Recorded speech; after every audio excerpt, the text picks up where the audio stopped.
Hello ವೀಕ್ಷಕರೇ, ಎಲ್ಲರಿಗೂ ನಮಸ್ಕಾರ. ತನ್ವಿ ಕ್ರಿಯೇಟರ್ ಚಾನಲ್ಗೆ ಎಲ್ಲರಿಗೂ ಸ್ವಾಗತ. ಇಡೀರಂಥ ಸಾಂಬಾರು ಮಾಡಬೇಕಾದ್ರೆ ಮನೆಯಲ್ಲಿ ಸಡನ್ನಾಗಿ ತರಕಾರಿ ಇರಲ್ಲ. ಆ ಟೈಮಲ್ಲಿ ಒಂದು ಈರುಳ್ಳಿ ಸಾರನ್ನು ಮಾಡಿಕೊಂಡು ಮುದ್ದೆ ಜೊತೆ ತಿಂತಾ ಇದ್ದರೆ ಆಹಾ ಎಷ್ಟು ಚೆನ್ನಾಗಿರುತ್ತೆ ಅಲ್ವಾ.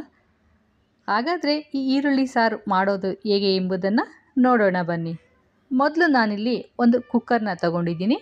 ಈ ಕುಕ್ಕರ್ಗೆ 2 ಬೌಲ್ ತೊಗರಿಬೇಳೆಯನ್ನು ನಾನಿಲ್ಲಿ ಸೇರಿಸ್ಕೊಂಡಿದ್ದೀನಿ. ಈಗ ಈ ಬೇಳೆಯನ್ನು 2 ಸಲ ಚೆನ್ನಾಗಿ ತೊಳೆದು ನಾನಿಲ್ಲಿ ಇಟ್ಕೊಂಡಿದ್ದೀನಿ. ಈಗ ತೊಳೆದಂತಹ ಈ ಬೇಳೆಗೆ ಇಲ್ಲಿ ನಾನು 4 ಬೌಲ್ ನೀರನ್ನು ಸೇರಿಸ್ಕೊಂಡಿದ್ದೀನಿ. ಈಗ ಇದಕ್ಕೆ 4 ಟೊಮೊಟೊ ಹಣ್ಣನ್ನು ಸಣ್ಣದಾಗಿ ಹಚ್ಚಿ ಸೇರಿಸ್ಕೊಂಡಿದ್ದೀನಿ. ಈಗ ಕುಕ್ಕರ್ ಲೀಡನ್ನು ಕ್ಲೋಸ್ ಮಾಡಿ ನಾನು 3 ವಿಷಲನ್ನು ಕೂಗಿಸ್ಕೊತಾ ಇದ್ದೀನಿ. 3 ವಿಷಲ್ ಕೂಗಿದ ನಂತರ ಇದನ್ನು ನಾನು ತಗೊತೀನಿ. ನಂತರ ಇಲ್ಲಿ ಒಂದು ಬಾಣಲೆಯನ್ನು ಇಟ್ಕೊಂಡು ನಾನಿಲ್ಲಿ ಈರುಳ್ಳಿಯನ್ನು ತಗೊಂಡಿದ್ದೀನಿ. ಇವು ಸಾಂಬಾರು ಈರುಳ್ಳಿ ಸಣ್ಣಗೆ ಬರ್ತವೆ. ಈ ಸಾಂಬಾರು ಈರುಳ್ಳಿಯನ್ನು ನಾನೀಗ ಫ್ರೈ ಮಾಡ್ಕೋತಾ ಇದ್ದೀನಿ.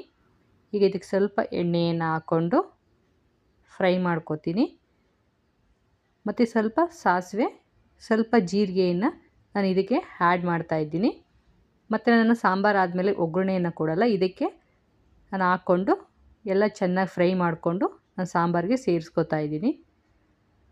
ಈ ರೀತಿ ಸ್ವಲ್ಪ ಬ್ರೌನ್ ಕಲರ್ ಬರೋವರೆಗೂ ಎಲ್ಲ ಈರುಳ್ಳಿಗಳನ್ನು ನಾನು ಈ ಥರ ಫ್ರೈ ಮಾಡ್ಕೋತಾ ಇದ್ದೀನಿ. ನಂತರ ಸ್ವಲ್ಪ ಹುಣಸೆ ಹಣ್ಣನ್ನು ತಗೊಂಡು ನಾನು ಅಲ್ಲಿ ನೆನೆಯಲಿಕ್ಕೆ ಬಿಟ್ಟಿದ್ದೀನಿ. ಈಗ ಇಲ್ಲಿ ಬೇಳೆ ಚೆನ್ನಾಗಿ ಬೆಂದಿದೆ. ನಾನೀಗ ವಿಜಲ್ ತೆಗೆದು ನಿಮಗೆ ತೋರಿಸ್ತಾ ಇದ್ದೀನಿ. ಈಗ ಇದಕ್ಕೆ ನಾವು ನೆನೆಸಿಟ್ಟಿದ್ದಂತಹ ಹುಣಸೆ ರಸವನ್ನು ಇದಕ್ಕೆ ಸೇರಿಸ್ಕೋತಾ ಇದ್ದೀನಿ.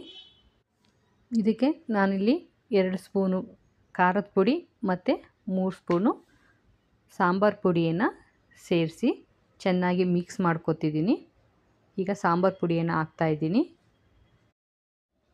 ಈಗ ರುಚಿಗೆ ತಕ್ಕಷ್ಟು ಉಪ್ಪನ್ನು ಹಾಕಿ ಚೆನ್ನಾಗಿ ಕುದಿಸ್ಕೋತೀನಿ. ಒಂದು 2 ಕುದಿ ಬಂದರೆ ಸಾಕಾಗುತ್ತೆ. ಈ ರೀತಿ ಚೆನ್ನಾಗಿ ಎಲ್ಲ ಮಿಕ್ಸ್ ಮಾಡಿ ಸ್ವಲ್ಪ ತೆಂಗಿನಕಾಯಿಯನ್ನು ಇಲ್ಲಿ ಒಂದು ಬೌಲ್ ತೆಂಗಿನಕಾಯಿಯನ್ನು ಸೇರಿಸ್ಕೊಂಡಿದ್ದೀನಿ. ಸೇರಿಸ್ಕೊಂಡ ನಂತರ ಈ ರೀತಿ ಚೆನ್ನಾಗಿ ಎಲ್ಲ ಮಿಕ್ಸ್ ಮಾಡಿ ಈಗ ನಾನು ಅಲ್ಲಿ ಫ್ರೈ ಮಾಡಿ ಇಟ್ಕೊಂಡಿದ್ದಂತಹ ಸಾಂಬಾರು ಈರುಳ್ಳಿಯನ್ನು ಇದರ ಒಟ್ಟಿಗೆ ಸೇರಿಸಿ ಅದೇ ಪಾತ್ರೆಗೆ ಸ್ವಲ್ಪ ನೀರನ್ನು ಹಾಕ್ಕೊಂಡು ಈಗ ಆ ನೀರನ್ನು ನಾನು ಇದಕ್ಕೆ ಸಾಂಬಾರಿಗೆ ಸೇರಿಸ್ಕೊತೀನಿ. ಆವಾಗ ಅದು ಪಾತ್ರೆಯಲ್ಲಿದ್ದಂತಹ ಎಣ್ಣೆ ಎಲ್ಲ ಮತ್ತು ಅದರಲ್ಲಿ ಇದ್ದಂತಹ ಸಾಸಿವೆ ಜೀರಿಗೆ ಎಲ್ಲ ಕ್ಲೀನಾಗಿ ಈ ಸಾಂಬಾರೊಳಗೆ ಸೇರಿಕೊಳ್ಳುತ್ತೆ. ಆದ್ದರಿಂದ ನಾನು ಆ ನೀರನ್ನು ಸಹ ಸಾಂಬಾರಿಗೆ ಸೇರಿಸ್ಕೊತಾ ಇದ್ದೀನಿ. ಈಗ ಇದನ್ನು ನಾನು ಒಂದು 2 ಕುದಿಯಿಂದ 3 ಕುದಿ ಬರ್ಸ್ಕೊತೀನಿ, ಸಾಕಾಗುತ್ತೆ.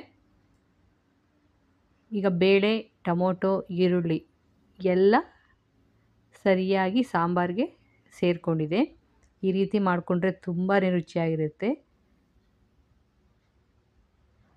ಈಗ ಇದು ಕುದೀತಾ ಇದೆ. ಸಾಂಬಾರು ರೆಡಿಯಾಗಿದೆ.